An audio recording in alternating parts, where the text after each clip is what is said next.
Hola, ¿cómo te va? Bueno, hoy estamos acá haciendo como siempre, como todos los miércoles, haciendo Geopolítica y Trabajo, el programa del Instituto del Mundo del Trabajo de la Universidad de 3 de Febrero, con la operación de Daniel Martín y, como siempre, con mi compañero y presidente del instituto, Rubén Cortina. Rubén. ¿Cómo va? Otro miércoles. Otro miércoles, un miércoles complicado. Hoy es el miércoles que ganó en Estados Unidos Trump. Habíamos hecho el programa sobre las elecciones en Estados Unidos. Con Argüello. Con Argüello, y habíamos analizado esto. Pero hoy no vamos a hablar de estas cosas menores. Estamos en el año que se cumplen 25 años del Instituto del Mundo del Trabajo, y entonces habíamos pensado que nos parecía interesante y correcto hacer un programa de análisis, no solo de homenaje a Julio Godio, que fue el fundador del instituto, sino de análisis de su obra, de su obra, no su biografía, sino análisis de su obra. Julio nació en... esas son las cosas que uno sabe. Julio nació en 1939, llegó un poquitito antes del peronismo, la década del 30, y murió en el 2011. Y Julio, me decía uno de los compañeros del instituto, Gerardo Codina, que fue muy amigo de él, que Julio no era sociólogo, como todo el mundo creía, sino que era licenciado en filosofía. Así es. Lo cual parece muy interesante unir ambas cosas. Eso pensábamos el otro día con Gerardo. Julio nació en La Plata, se recibió en La Plata y hizo una vida más que interesante, tanto política, tuvo que exiliarse, pero sobre todo dejó una obra y un enfoque del mundo del trabajo, que es lo que queremos analizar acá, ¿no? Escribió como 40 obras, Julio, ¿no? Sí, claro. Yo creo que eso que hablas vos del enfoque es lo fundamental de todo esto, ¿no? Es decir, la mirada que él deja con algunos conceptos cortos, pero con un enorme contenido, como sociedad de trabajo, sindicalismo sociopolítico, en fin, toda una serie de conceptos que han sido tomados por otros autores y por otros, incluso políticos, y gente que ha estado en la política, en la gestión política, que lo han tomado como referencia, ¿no? Ha sido mucho más influyente, me parece, Julio, de lo que parecería si uno leyera los medios de comunicación, o incluso en los libros está muy presente siempre, sí, porque es una fuente imposible en materia de mundo del trabajo, es imposible de obviar. Inagotable. Mundo del trabajo y también realidad política argentina, ¿no? Y mucha realidad política argentina, porque él era un historiador también, y permanentemente vinculaba el mundo del trabajo con la realidad política. Es él el que usa la expresión mundo del trabajo, Instituto del Mundo del Trabajo, no de los trabajadores, no del trabajo, sino del mundo, porque quería abarcar todo el contexto, no solo el trabajo físico en sí mismo, sino todo el contexto de producción, ¿no? Sí, él tenía la idea de que el mundo del trabajo era una cosa muy compleja, en donde estaba el movimiento sindical, los empresarios, las instituciones de innovación tecnológica, las organizaciones internacionales específicamente dedicadas al tema internacional, el sindicalismo internacional. Es decir, para él, el Estado, es decir, para él, el mundo del trabajo, por eso se llama la empresa como comunidad. La empresa como comunidad. Por eso le pusimos Instituto del Mundo del Trabajo en su momento. Así es. Cuando nos dio la idea a él, y nosotros le pusimos así toda la carne en el asador, porque desde hace 25 años que estamos dando vuelta con este instituto, así que, y estamos muy orgullosos de que a partir de nuestra incorporación como un instituto oficial de la Universidad Nacional de 3 de Febrero, y con la desaparición física de Julio, le pusiéramos Instituto del Mundo del Trabajo Julio Godio. Yo hablaba, vamos a tener algunos aportes de algunos compañeros del instituto que lo han frecuentado a Julio, pero yo hablaba ayer con Amalia Villarroel, que lo conoció muchísimo, y Amalia lo que decía era, Julio trae todo su conocimiento en el 83 para ponerlo al servicio del movimiento obrero y de la democracia en la Argentina. Y en el 93, dice ella, textual, te lo leo textual porque me parece interesante, dice, funda el Instituto del Mundo del Trabajo con temáticas sociopolíticas para precisamente para consolidar, para aportar a la construcción democrática. Y me parece interesante. Desde Argentina, ella hizo mucho hincapié en este tema, y es cierto, porque hay otras instituciones que son internacionales también, con las que hemos trabajado, pero había un interés de Julio también de hacerlo desde Argentina, con una mirada argentina y latinoamericana, ¿no? Sí, y de propuesta, además. Es decir, él hacía hincapié en que no éramos un instituto, no íbamos a ser un instituto pura y exclusivamente de investigación, porque Julio ya decía que en la Argentina había mucha investigación, en las universidades nacionales, en otros institutos. Nosotros, lo nuestro era un instituto que sí, que se podía investigar, y de hecho hacemos investigación, pero que básicamente nos comportábamos como un difusor de políticas públicas, fundamentalmente teniendo en cuenta los componentes del mundo del trabajo, ¿no? Así que bueno, hoy vamos a tocar 3 temas o 3 áreas de la obra de Julio. Hay muchas más, muchísimas más, que supongo que iremos haciendo con el paso de los programas, iremos haciendo programas específicos de análisis de esos temas alrededor de alguno de los libros de él o de alguno de los enfoques que él tenía. Pero hoy vamos a enfocar 3 temas. El primero tiene que ver con el movimiento obrero, el segundo tiene que ver con lo que él denominaba sociedades del trabajo y sindicalismo sociopolítico, y el tercero tiene que ver con su último libro, El futuro de una ilusión, que él lo escribe antes de morir y que deja grandes lineamientos muy vigentes hoy. Y vamos a contar también con un video de Gerardo Codina sobre el futuro de una ilusión. Y después vamos a hablar entre vos y yo alrededor de las ideas que tira Gerardo. Una cosa antes de pasar, poneme la foto número 2, la de Pampín, porque nos parecía importante también, hablábamos con Rubén, ya que vamos a hablar de la obra de Julio, que fueron tantos libros. Bueno, en la obra de Julio, Pampín, el dueño de Corregidor, de la editorial del Corregidor, tuvo un papel extraordinario, fue un hombre de la cultura argentina, porque a veces hay que pensar también en los editores, ¿no? Los editores son tan importantes como los escritores. Sí.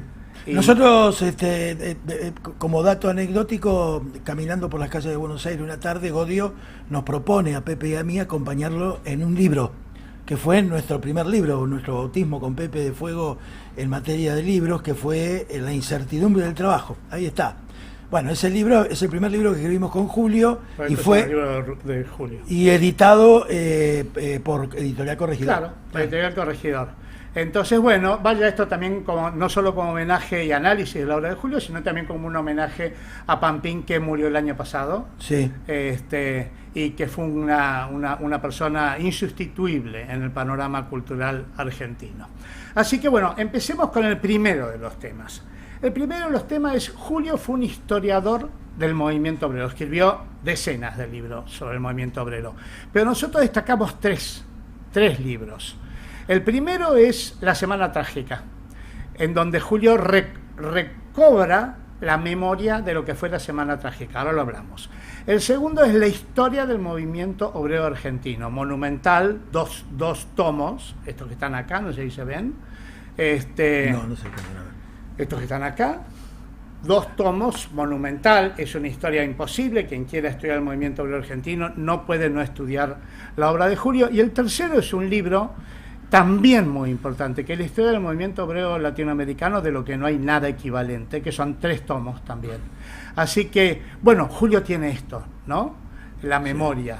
Sí. Y el trabajo. Sí. ¿No? Y al mismo tiempo reivindicar los movimientos sindicales de América Latina, con todas sus virtudes, sus defectos, sus imprecisiones, pero es algo que hoy nosotros, está vigente todo esto, porque nosotros reivindicamos una cultura sindical latinoamericana. Sí. Respetamos todas las culturas, la europea, la africana, la de América del Norte, pero América Latina tiene una cultura sindical de la cual nuestro movimiento sindical es parte. Sí, ¿no? Una parte importantísima. Importantísima. Así que destaco en este aspecto también este primer libro de Julio. Poneme la número 3, creo que es la Semana Trágica, Daniel. No, ahí están varios libros, ahí están los varios libros. El primer libro, La Semana Trágica, fue el primer librito de Julio. Sí. Era jovencito. Sí. Pero tuvo un impacto enorme. Si hoy se conoce la Semana Trágica, así como se conoce la Patagonia rebelde por Bayer, y así como se conocen los fusilamientos del 56 por Walsh, Sí.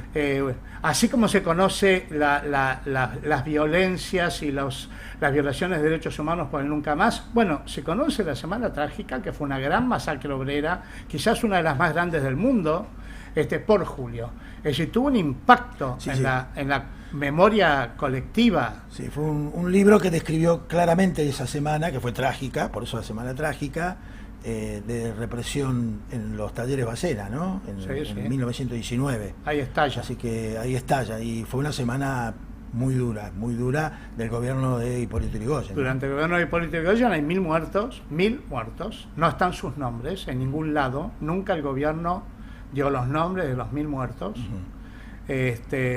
Y bueno, y fue parte de una serie de masacres obreras que impactaron tremendamente en la historia del movimiento obrero, a tal punto, en mi opinión, que deja huérfano al movimiento, porque había empezado la democracia con Irigoyen. Claro. Y ese movimiento obrero, que naturalmente tenía que confluir con la democracia, porque la mayoría de las personas que votan son trabajadores, Sí.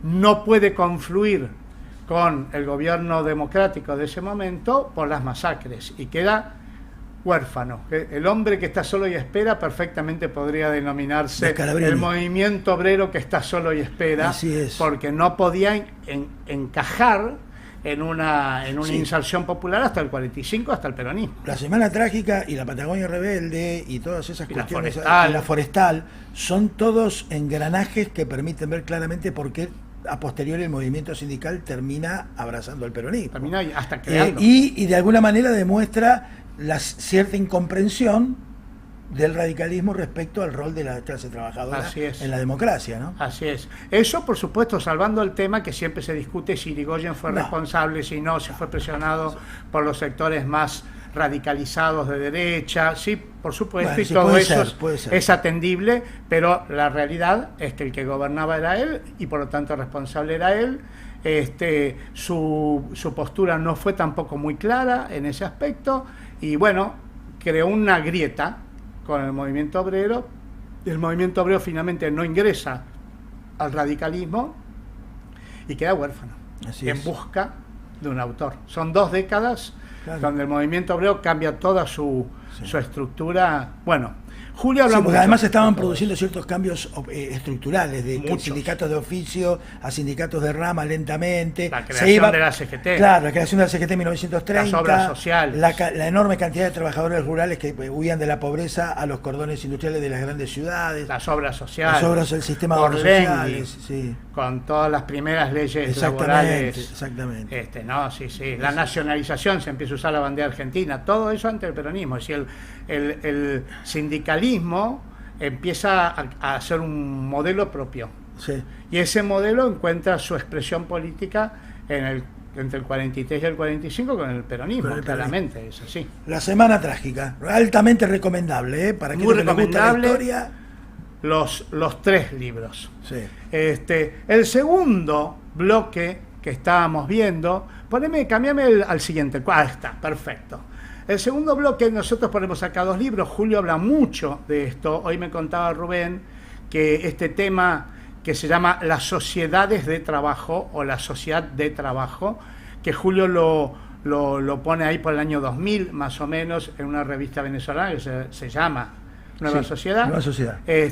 La sociedad del trabajo, tu tema. Sí, yo creo que Julio tiene una enorme inclinación por combatir las sociedades estructuradas sobre la base de la vigencia irrestricta del mercado. Él parte de esa base general, dice: los pueblos de diversas formas, con diversos contenidos, con diversas estrategias, han ido conformando los pueblos y los modelos productivos han ido conformando metodologías de trabajo, pero siempre de trabajo.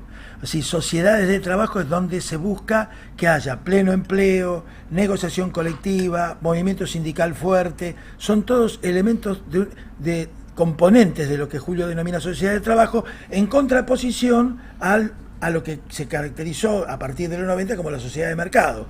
Menos Estado, sindicatos más débiles, flexibilidad lateral, flexibilidad laboral unilateral, falta de negociación colectiva, todo eso. Él contrapone el término. Él toca dos temitas ahí. Uno no es lo mismo mercado que mercado libre, que libre mercado. Claro. Él cuestiona esa apropiación que hace el neoliberalismo del mercado para transformarlo en un mercado libre que de libre no tiene nada y que termina siendo muy monopólico y termina empobreciendo a los trabajadores de todo el mundo. Y lo otro que dice, que emparenta con lo que decís vos, es que el comercio, que es muy importante, él no era enemigo del mercado, ni era enemigo del comercio, al contrario, para nada. Los vinculaba. El comercio, que es muy importante, no integra las comunidades, las pone en contacto, pero no las integra. Lo que integra es el trabajo. El trabajo. Entonces, si nosotros queremos comunidades integradas y no desintegradas, que van hacia el nihilismo, hacia la guerra, hacia el egoísmo individualista, bueno, hace falta revalorizar el trabajo. Por eso él habla de una vuelta a Keynes, ¿eh? Él habla de vuelta al Keynes. Él habla de una vuelta a Keynes. Él comienza su cuestión ideológica a partir de la vigencia del marxismo en aquellos años 50, 60, pero termina reconociendo en Keynes un cerebro privilegiado. Sí. Termina reconociendo en Keynes un cerebro privilegiado. Por eso es una persona que Julio ha sido una persona consultora de la OIT, levantado las banderas del tripartismo, del diálogo social, del consenso. Yo creo que en ese sentido ha sido una vuelta. Él habla de la mirada estrecha del marxismo, de la cosa muy estrecha. Exactamente. Y por eso recupera la dinámica mercado y sociedad o mercado y trabajo, ¿no es cierto? Que estén vinculados, que no se tapen uno al otro, sino que estén vinculados.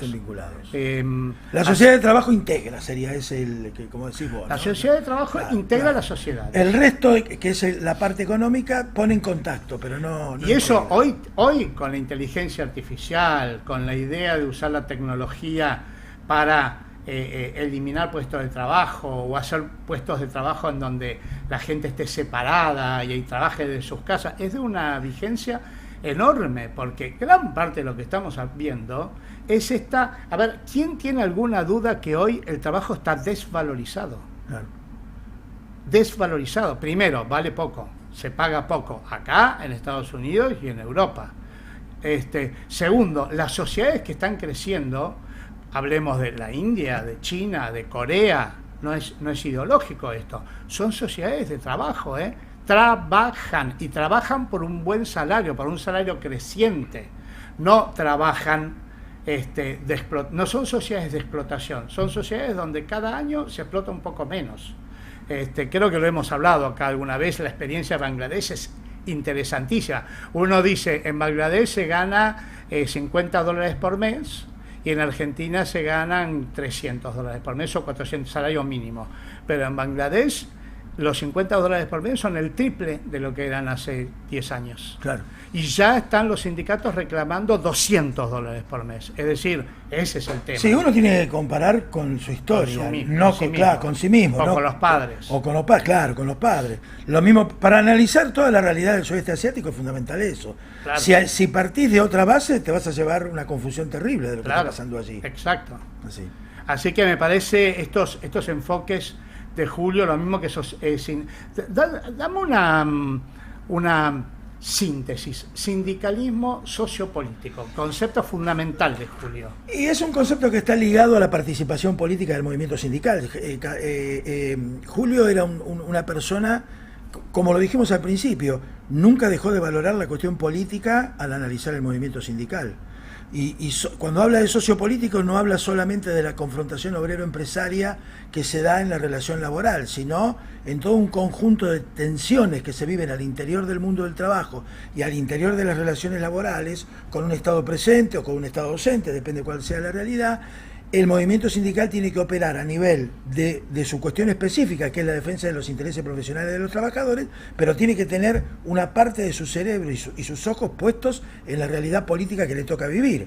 Tiene que combinar estudio, tiene que combinar pragmatismo, tiene que combinar una serie de cosas que lo califican como un sujeto sociopolítico, no como solamente un sujeto sindical y nada más. De esta manera, indirectamente, rechaza totalmente el sindicalismo amarillo, por un lado, y por otra parte reivindica la política en el sindicato, sabiendo diferenciar entre lo que es un sindicato y un partido político, porque esta es otra cosa que Julio también siempre decía. Es decir, por un lado hay que ser respetuoso de las mayorías políticas, pero por otro lado vos sos una organización sindical, no sos un partido político, pero sos una organización sindical comprometida con la democracia, comprometida... Porque ese concepto para él era fundamental. Claro. Él desarrolla este concepto en los momentos en que no solo la Argentina sale de las dictaduras, sino toda América Latina. Toda América Latina, claro. Y entonces él ve al sindicalismo como un constructor de la democracia. No hay democracia sin sindicalismo, y por lo tanto no es que el sindicalismo tiene que ser indiferente a si hay democracia o no. No, tiene que ser un agente constructor de la democracia. No hay democracia sin sindicalismo y no hay sindicalismo sin democracia, porque sin democracia el sindicalismo corre peligro. Esta es la realidad.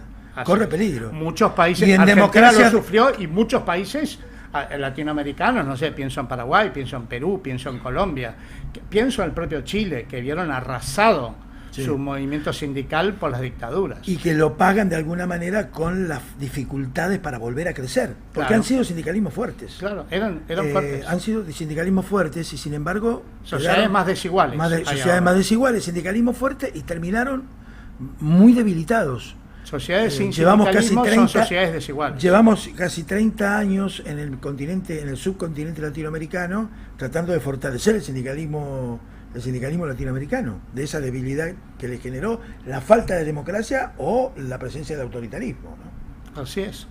Así que bueno, ese es el segundo bloque de libros, muy recomendable los libros de Julio sobre sociedad del trabajo, ese está presente en toda su obra, y sobre sindicalismo sociopolítico, un concepto también fuerte para entender el movimiento sindical. Y el tercer bloque que queríamos tratar es el último libro de Julio. Igual es una idea que está presente todo el tiempo en Julio, que se llama El futuro en una ilusión, que es este libro que está acá, muy lindo, lo publica en el año que él muere, y se llama El futuro de una ilusión, socialismo y mercado. El futuro de una ilusión, porque el socialismo fue una ilusión de igualdad, una ilusión de vivir del estado de bienestar. El estado de bienestar es hijo del socialismo, el socialismo democrático, el socialismo soviético, el socialismo chino, el socialismo chileno, las diversas mexicano, las distintas experiencias que han habido. Fue una ilusión de crear una sociedad justa, ¿no? La justicia social como base. Entonces, bueno, obviamente que después de la caída de la Unión Soviética hubo como una quiebra de la idea del socialismo, y Julio rescata esta idea de que no fue pasado. Hay un libro que se llama El pasado de una ilusión, y él revierte una palabrita y dice el futuro de una ilusión.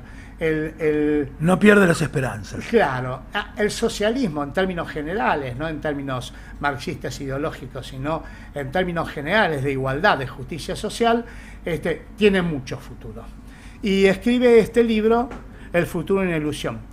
Le pedimos a Gerardo Codina, un compañero del Instituto del Mundo del Trabajo, que colaboró con Julio en la escritura de este libro. Nuestro director de salud de los trabajadores. Nuestro director de salud de los trabajadores. Nuestro director de salud de los trabajadores, que ya lo hemos tenido también acá en alguna participación en la cuestión de salud, cuando hicimos el programa sobre salud. Le pedí a Gerardo que me hiciera un videíto sobre qué le parece a él, cuál es su idea de este excelente libro de Julio, el último libro de Julio, quizás Tu Testamento, que es El futuro de una ilusión. Daniel, está como un video ahí que dice, a ver si aparece, ahí está, no, ese no, tiene que decir, ahora lo vamos a escuchar.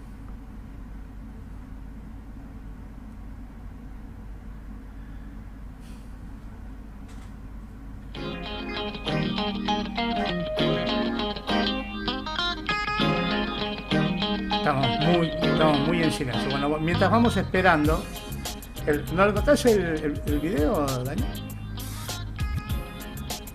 Es una buena oportunidad para recordar cuando nos reencontramos con Julio en la década del 80. Nosotros en la década del 70 tuvimos algún seminario en donde él tuvo una participación, algo así, y lo volvimos a encontrar en la década del 80, y a partir de ahí no nos separamos más. Nosotros nos acordamos de esa época siempre. A veces que ahí está el video, ¿no? A ver. La producción teórica de Julio Bodio es muy importante porque ha sido un aporte significativo en varios campos. Uno de ellos, al que le destinó el último tiempo de su producción teórica, ha sido la evolución histórica, el examen de la evolución histórica de los procesos revolucionarios en lo que se llamaba el campo socialista. Y él, en el Futuro de una ilusión, el último de sus libros publicados, que tuve la suerte de participar mínimamente en la corrección para la edición final,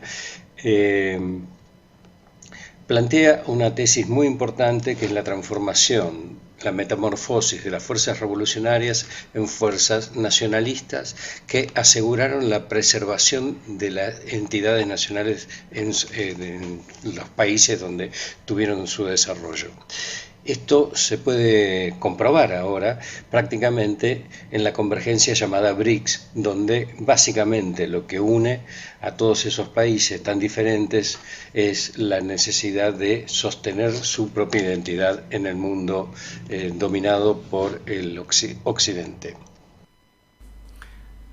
Enfoque, me parece un enfoque Gerardo Codina, ¿no? Enfoque genial de Gerardo, me parece. Sí, muy bueno. Y está muy bueno lo que dice Gerardo, me parece a mí. La comparación con lo que llama BRICS, ¿no? Con BRICS, la cosa del nacionalismo, entender el nacionalismo no como un aspecto de ultraderecha, sino como un aspecto de preservación de esa ilusión. Así que me parece... Es como que también pone en el libro, yo lo leí también, obviamente, yo creo que pone mucho énfasis también en lo que ocurre, que vos siempre haces referencia en el sudeste asiático, ¿no? En términos generales. China, por supuesto, pero el sudeste asiático en general. Sí. Yo creo que él ve, digamos, el futuro de una ilusión. Cuando habla de ilusión, pareciera que habla de que de allí podría brotar algo, no dice qué, claro, pero que no podría brotar. Claro, porque puede brotar algo. El Caos y desorden en el mundo, como era el libro de Arrighi, ¿no? Sí, que también es escrito cerca del 2000 o 2000 y algo, en la misma época. Deja entrever algo, el tema chino, por ejemplo, pero no ve lo que obviamente sucede hoy, porque el libro fue escrito en esa época. Pero lo de Julio también deja entrever lo que demuestra que tenía un cerebro privilegiado, porque escribir sobre el futuro de una ilusión es tener que tener mucho cerebro. Ve mucho este momento, me parece. Sí. Ve mucho el post-neoliberalismo. Exactamente. Así que bueno, libro muy recomendable de Julio Bodio. Se encuentra, creo que todavía se encuentra en Corregidor. Valdría la pena comprarlo en Corregidor. Si pasan por ahí, está en Rodríguez Peña y... No, Rodríguez Peña no. Ya no está más ahí. Ya no están buenos. No, ya busquen a Corregidor. Lo van a encontrar en la web. Sí. Gran libro de Julio, y cualquier cosa que tiene que ver con Julio Bodio yo creo que lo van a disfrutar mucho, y tiene esta cosa que hizo Gerardo Codina recién, esta posibilidad de releer a Julio desde muchísimos campos. El futuro de una ilusión, me parece que no fue por Corregidor, fue por Le Monde Diplomatique. Sí, Le Monde Diplomatique. Le Monde Diplomatique. Así que, bueno, vamos a hacer un minuto de... Ya está, lo tenemos a Matías. Que debe saber mucho de Julio Bodio, porque Matías es el hijo de Julio Bodio. Claro, y no solo es el hijo de Julio Bodio. No. Matías es sociólogo y antropólogo. Es antropólogo recibido en la UBA y es sociólogo, o al revés, déjame que constato. Sí, además es docente en la Universidad Nacional de 3 de Febrero. Es sociólogo recibido en la Universidad de Buenos Aires y es doctor en antropología social en la Universidad Federal de Santa Catarina en Brasil. Tiene decenas, si no centenas de papers sobre investigación del mundo del trabajo, pescadores, empleadas domésticas, fútbol. Le interesa mucho todo el tema del fútbol. Tiene un libro sobre el tema del fútbol. Sepan los oyentes que Julio Bodio fue futbolista. Claro, ¿viste? Jugó en la primera de gimnasia. Ahora le vamos a preguntar. Matías, ¿cómo andamos? ¿Cómo están? ¿Cómo están, Rubén, Pepe? Un gusto estar con ustedes. Hola, Matías, ¿cómo te va? Matías, para nosotros es un gusto que nos puedas atender. Sabemos que estás ocupado con la docencia, pero nos parecía que eras la persona ideal para este programa que le estamos dedicando a tu viejo, ¿sí? Bueno, muchas gracias por la invitación y bueno, desde ya agradecerles también el recuerdo y traer su memoria un poco al presente, así que...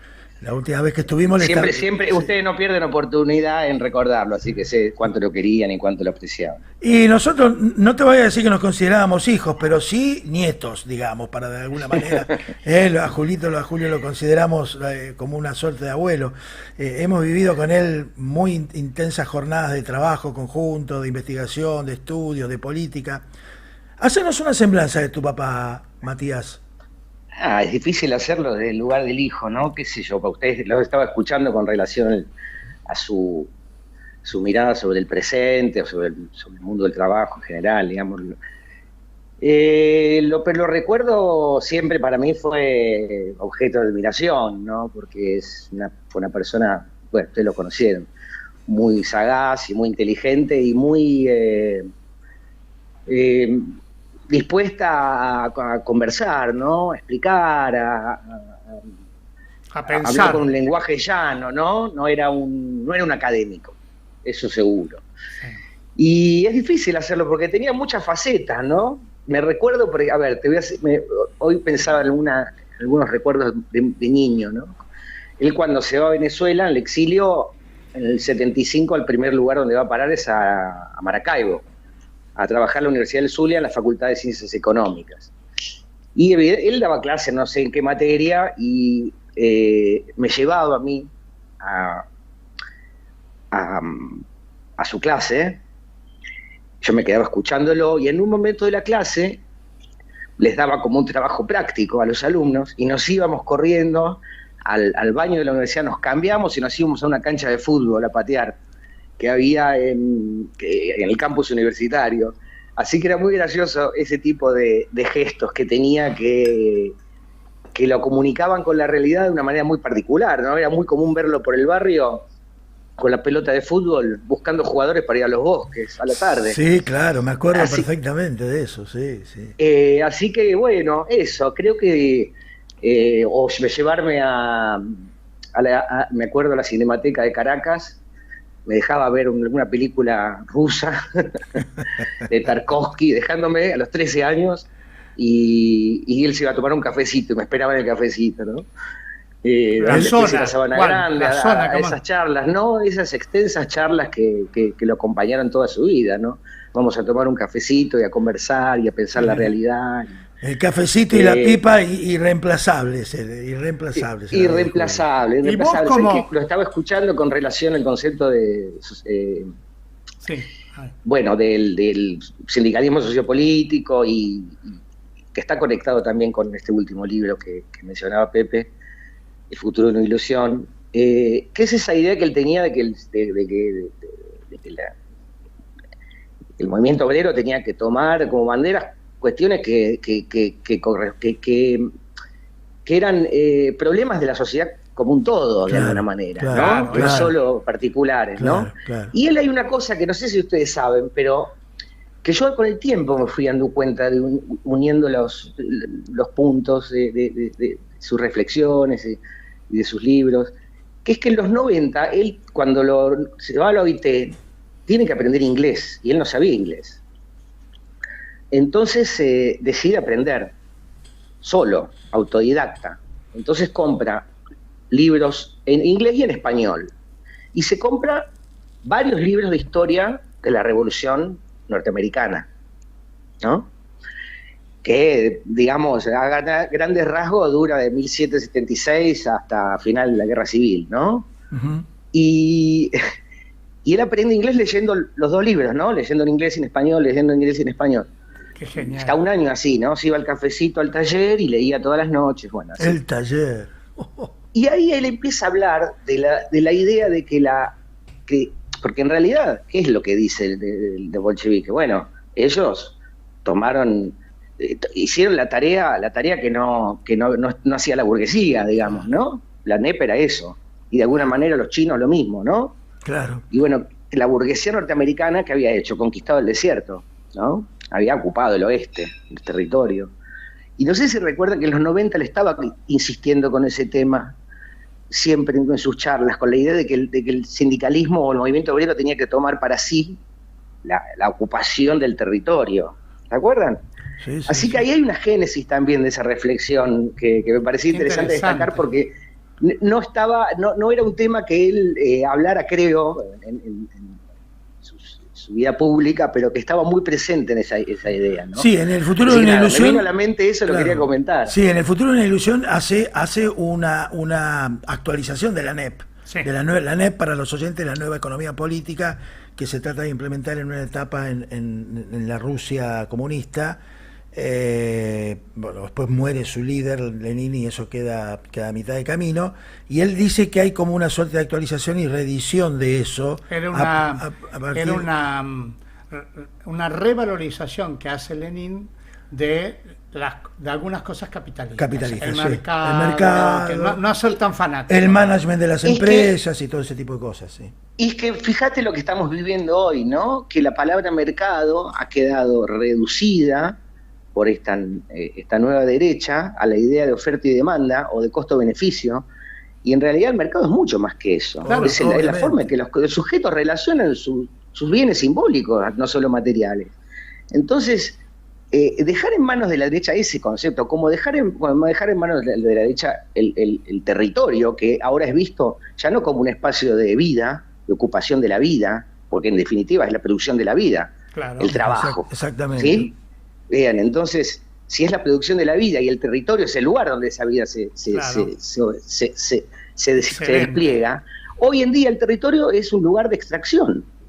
Excelente. Entonces, el mercado es un lugar de oferta y demanda, que además se extiende a todos los niveles de la vida. Las personas empiezan a pensar hasta sus emociones, sus relaciones afectivas en esos términos. Es gravísimo, desde mi punto de vista, eso que hemos dejado en manos de... Con Julio reflexionábamos que el mercado es muy distinto del capital. Siempre se asimila el mercado, ¿viste? Y se dice los mercados, ¿no? Se dice así, sí. Los mercados o el mercado.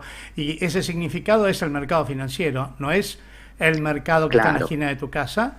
El mercado en las sociedades surge con la civilización aproximadamente, con las primeras ciudades, y siempre era la plaza central. El mercado acá estaba en la Plaza de Mayo, y era un espacio público. El mercado se asentaba en espacios públicos. Perdón, no, si te escucho.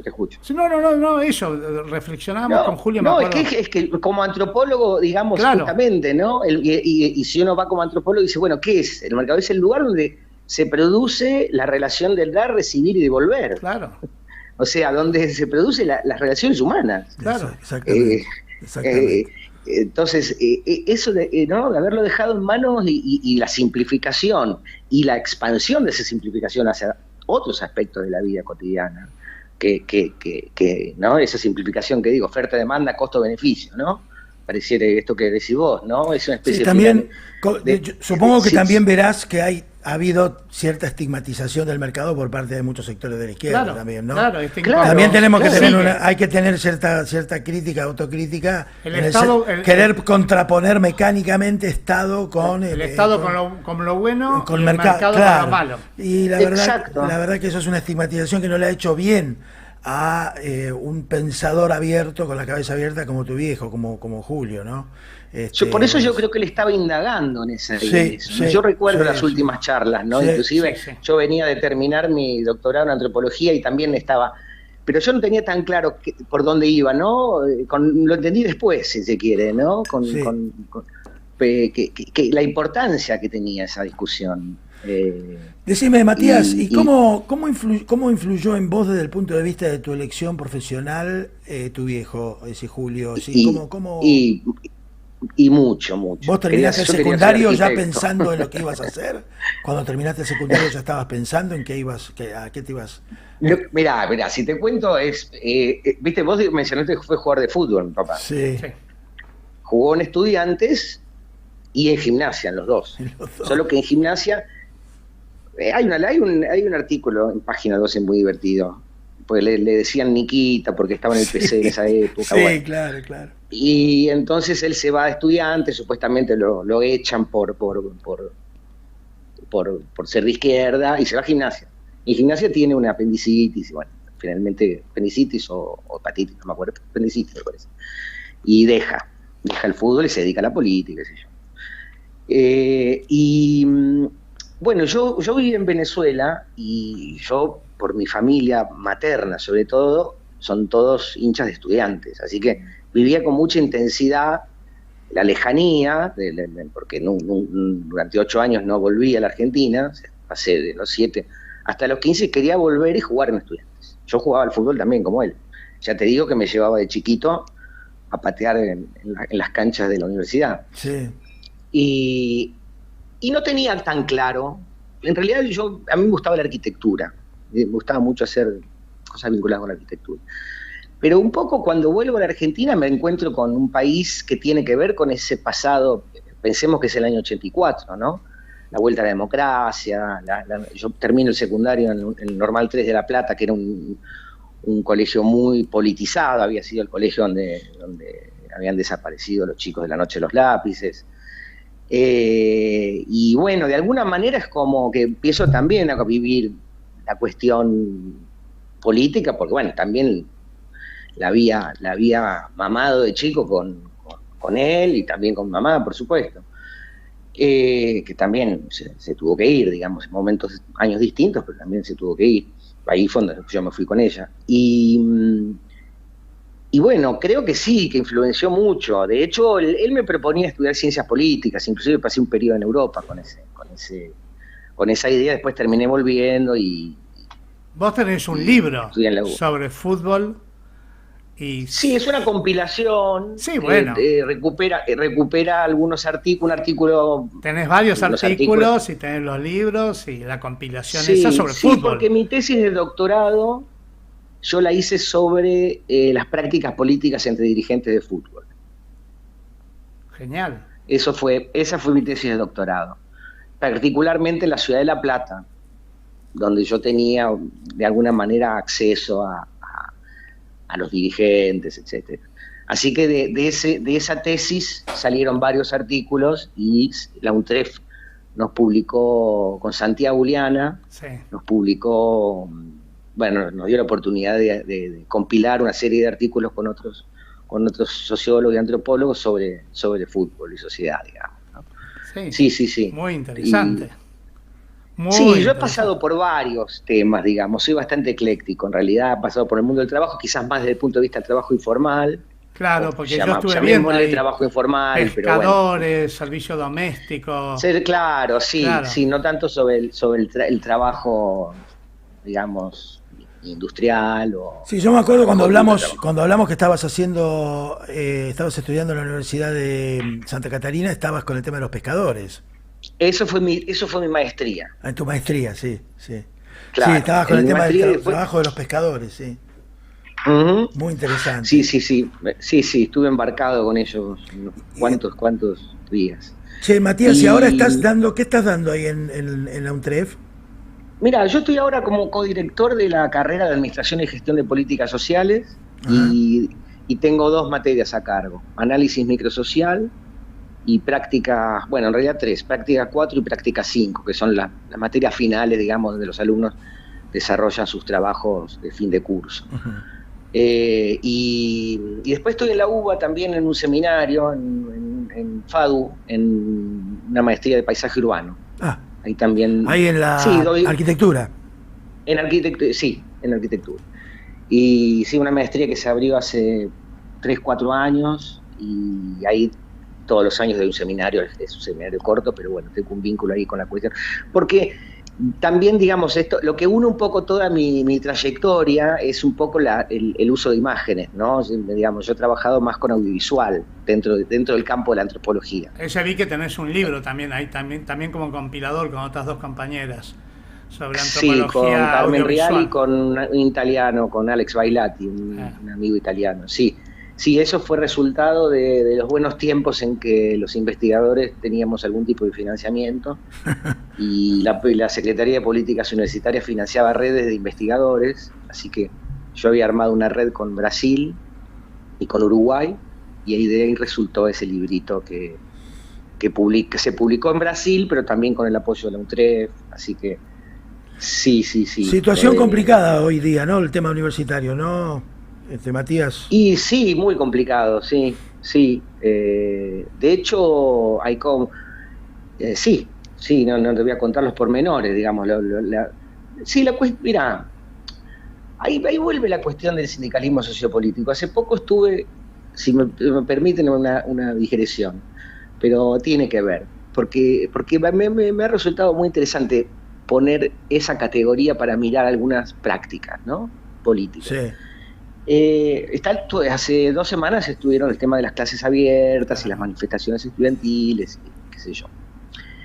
Entonces yo estuve en la UNTREF en una clase abierta que se hizo hace 2 semanas, donde hubo muchos estudiantes, qué sé yo, y estaba un muchacho que es concejal de 3 de febrero. Uh-huh. Creo que, si no me equivoco, es el presidente del Consejo Deliberante. No del Consejo, sino del bloque. Del bloque. De UP. Uh-huh. Y entonces yo le decía que había que pensar en un tipo de manifestación que no fuera la Plaza de Mayo. Porque nosotros vamos a la Plaza de Mayo a pedirle, ¿no? A no sé qué, al legislador, no sé qué, detrás de la UBA, ¿no? Que ya sabemos que termina negociando. Perdón esta digresión, pero lo tengo que decir. Que termina negociando después por 5 cargos en la secretaría, en alguna secretaría perdida por ahí. Entonces, nosotros lo que tendríamos que hacer es, ahí viene la cuestión, me parece, de una visión sociopolítica, es ir a la plaza frente al municipio, y no solo a este municipio, al municipio, digamos, que no es afín políticamente, como sería el de Valenzuela en 3 de febrero, sino todos los municipios, hasta los que son afines, a solicitar a las intendencias, a los consejos deliberantes de cada uno de los lugares, que hagan una declaración sobre la importancia que tienen las universidades en sus localidades. Porque y luego hacer una conferencia hacer una especie de lobby popular, hacer una especie de lobby popular. Claro, porque es muy importante, la Universidad de 3 de febrero es muy importante para claro, 3 de febrero, claro, muy importante. Claro. Sí. Entonces, es ahí donde hay que ir a buscar la masa crítica, porque están los chicos que salen de Fuerte Apache y van a estudiar, que son pocos, es verdad, pero ocurre. Que están las relaciones con los movimientos sociales, están las relaciones con el propio sindicato del municipio, tiene que salir, porque tiene a sus hijos estudiando en esa universidad. ¿Se entiende? Eso es sociopolítico. Eso que vos estás diciendo es puramente sociopolítico, digamos. Los entramados. Claro. Y entonces, sentar a todos los intendentes, después acá una declaración pública, y los que no estén, que tengan que pagar las cuentas con sus votantes. Que tengan que pagar las cuentas con sus votantes. Bueno, y es muy difícil. Es muy difícil. O sea, la idea, pero después hay una inercia, no sé si llamarlo de la cultura política, la cultura partidaria, lo que sea, que terminamos en esta dilución, sujetos además al terror de los organismos de seguridad, ¿no? Sí, además, sí. ¿no? Y las posibilidades de que la violencia... Es una digresión, no, pero me está parecía bien. que tenía que ver con esto. Tiene mucho que ver con el concepto, con lo que decíamos recién. Tiene mucho que ver con el tema sociopolítico, con el tema comunidad, el tema de un sindicalismo no desvinculado de la realidad que lo rodea. Claro, porque Rubén, no nos podemos quedar con reclamar mejores salarios. Ahí venía la digresión. Claro. ¿Se entiende? Exactamente.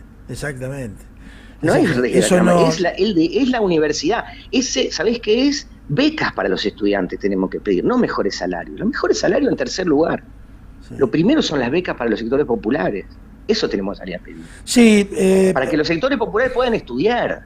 Sí, hay un tema de priorización de la educación en esta etapa, ¿no? De transformaciones, pero también de la necesidad de priorizar la educación en todos sus niveles, la formación profesional en los sindicatos, la vinculación de los sindicatos con las universidades. Hay todo un montón de cuestiones que hay que empezar a priorizar, ¿no? Yo creo que tiene mucho que ver con el concepto sociopolítico, digamos, ¿no? Tenemos 3 minutos más. 3 minutos más para ir terminando. Dígame. Si Julio estuviera hoy acá, siempre pienso, ¿no? Qué lindo.